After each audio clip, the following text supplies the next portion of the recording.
ED की red पड़ने वाली है। रेड का नाम सुनते ही अच्छे अच्छे लोगों के पसीने छूटने लगते हैं, लेकिन सोचिए जिस रेड को लेकर देश भर में बवाल मच जाता है, सरकारें गिर जाती हैं, उन्हीं अधिकारियों के स्वागत में कोई चाय और बिस्किट लेकर बैठा हो तो सुन के थोड़ा सा अटपटा लगता है। लेकिन देश की सियासत में जिन एजेंसियों के ऊपर यह आरोप लगता रहा है कि वो सरकार के कहे अनुसार, सरकार के इशारे पर विपक्षी लोगों के ऊपर एक्शन करते हैं, उनके खिलाफ कार्रवाई की जाती है। अब उन्हीं अधिकारियों के लिए विपक्ष का कोई बड़ा नेता यह कहे कि मैं चाय और बिस्कुट लेकर बैठा हूं, तो हर कोई हैरान हो जाएगा। सोशल मीडिया पर यह बात तेजी से चल रही है कि आखिर राहुल गांधी किसको चाय और बिस्किट खिलाना चाहते हैं। चाय बिस्किट के साथ राहुल और क्या खिलाएंगे। घर पे मेहमानों के आने का स्वागत राहुल इस कदर करने के लिए बेकरार है कि राहुल गांधी ने सोशल मीडिया पर लिख दिया है।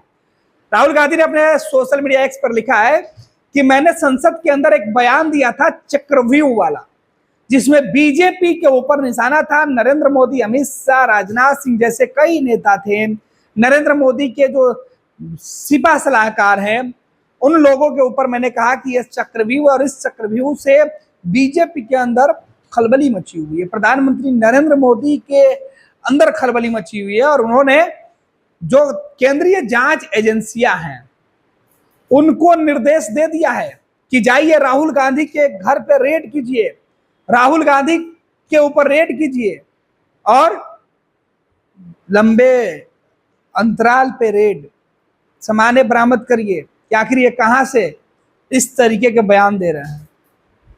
आखिर माजरा क्या है, यह समझने और समझाने की हम कोशिश करेंगे। दरअसल बजट के दौरान मानसून सत्र में राहुल गांधी को विपक्ष के जो नेता है, नेता विरोधी दल हैं, स्पीकर ने उन्हें सदन में बजट पर अपनी प्रतिक्रिया रखने के लिए उनको मौका दिया। स्पीकर ने नेता विरोधी दल को बजट पर जो कटौती प्रस्ताव होता है उस डिबेट के दौरान चर्चा करने के लिए आमंत्रित किया। राहुल गांधी अपनी बारी का इंतजार पहले से कर रहे थे और इसके लिए उन्होंने व्यापक तैयारी किया था। होमवर्क करके वो संसद पहुंचे थे और उनके होमवर्क में सदन के अंदर कुछ तस्वीर लेकर जाने का भी पहले से प्लान था। कुछ नेताओं के नाम थे, कुछ उद्योगपतियों के नाम थे, कुछ बड़े बड़े घरानों से ताल्लुक रखने वाले लोगों के नाम उनके पर्ची पर लिखी हुई थी। राहुल गांधी जब बोलना शुरू किए तो उनके बयानों के बाद सत्ता पक्ष से कई शब्दों पर आपत्ति जाहिर की गई। स्पीकर ने भी नेता विरोधी दल राहुल गांधी को टोकते हुए कहा कि आप सदन के अंदर उन्हीं बातों को बोल सकते हैं जो संसदीय व्यवस्था में वो जाने वाली है, वो इस हाउस के प्रोसीडिंग का पार्ट बनने वाले शब्द। ऐसे किसी शब्द की चर्चा आप नहीं कर सकते हैं या ऐसे किसी व्यक्ति की चर्चा नहीं कर सकते हैं जो इस सदन का हिस्सा नहीं हो या उस व्यक्ति से सदन का सीधा सरोकार नहीं होता हो। राहुल गांधी को बीच बीच में स्पीकर नसीहत देते रहे और राहुल गांधी अपनी बातें करते गए। तकरीबन 1.5 घंटे तक राहुल गांधी को मौका मिला, राहुल गांधी अपनी बातें कर रहे थे और इसी बीच राहुल गांधी ने कई ऐसे तथ्य, कई ऐसी बातें उन्होंने रखी जिसमें उन्होंने महाभारत के अभिमन्यु की चर्चा कर दी। और बीजेपी नरेंद्र मोदी के ऊपर हमला बोलते हुए राहुल गांधी ने महाभारत के युद्ध में जिस तरीके से अभिमन्यु के चक्रव्यूह में फंसने की चर्चा है, उस बात का वर्णन करते हुए, उन परिस्थितियों की चर्चा राहुल गांधी वर्तमान में करते हुए खुद को अभिमन्यु की जगह पर रखकर बाकी जो उनके विपक्ष के लोग हैं, जो सत्ता में बैठे हुए लोग हैं, जो बीजेपी के लोग और उनसे जुड़े हुए लोग हैं, जो प्रधानमंत्री नरेंद्र मोदी और प्रधानमंत्री नरेंद्र मोदी से जुड़े हुए जो लोग हैं, उनके साथ वो अपनी लड़ाई मान रहे हैं। और इस बीच वो खुद आज के समय में महाभारत का एक पात्र और दूसरे पात्र की वो चर्चा कर रहे थे कि जिस तरीके से अभिमन्यु को महाभारत के युद्ध में कई लोगों ने घेर रखा था, ठीक उसी प्रकार आज के समय में उन्हें बीजेपी, नरेंद्र मोदी और बाकी लोगों ने घेर रखा है। लेकिन वो इस चक्रव्यूह से आगे निकल जाएंगे और इस चक्रव्यूह के बारे में राहुल गांधी लगातार एक बार नहीं, दो बार नहीं, तीन बार नहीं, बल्कि पूरे भाषण के दौरान कई दफे कई जगहों पर इस बात की चर्चा की। जब राहुल गांधी बोल रहे थे तो उनके समर्थक जो सांसद थे वो मेज थपथपाकर उनका हौसला अफजाई कर रहे थे कि राहुल गांधी ने बहुत अच्छा स्पीच दिया। बीजेपी के जो सांसद थे राहुल गांधी के कई बयानों पर अपने जो है बेंच से वो खड़े हो गए, उन्होंने आपत्ति जाहिर की। कुछ सवालों पर स्पीकर ने राहुल गांधी का समर्थन किया, कुछ पर उनके ऊपर दबाव डाला, उनको समझाने की कोशिश की, और बार बार स्पीकर भी राहुल गांधी को बता रहे थे कि उन्हें बोलना चाहिए, नहीं बोलना चाहिए। हालांकि जब वो बजट पर चर्चा कर रहे थे तो निर्मला सीतारमण की तस्वीर वाली पोस्टर वो दिखाना चाहते थे, जिसे स्पीकर ने कहा कि ये नहीं चलेगा। उसके बाद उन्होंने वो तस्वीरें दिखाई जरूर, लेकिन उन तस्वीरों पर ज्यादा चर्चा नहीं हुई। विपक्ष के तमाम सांसद जीत पे अड़े हुए थे। हालांकि स्पीकर के तल्ख तेवर को देखते हुए बाकी जो सांसद थे वो अपने जगह पर बैठ गए। इस बीच राहुल गांधी ने पत्रकारों को जिस तरीके से कहा बेचारा, स्पीकर ने उन्हें टोका, इस तरीके से कई ऐसे वाक्य हुए। लेकिन राहुल गांधी अपने पूरे भाषण के दौरान ये जरूर कहते रहे कि वो चक्रव्यूह को तोड़कर बाहर निकलेंगे, चक्रव्यूह में जो फंसे हुए हैं, चक्रव्यूह के जो लोग हैं।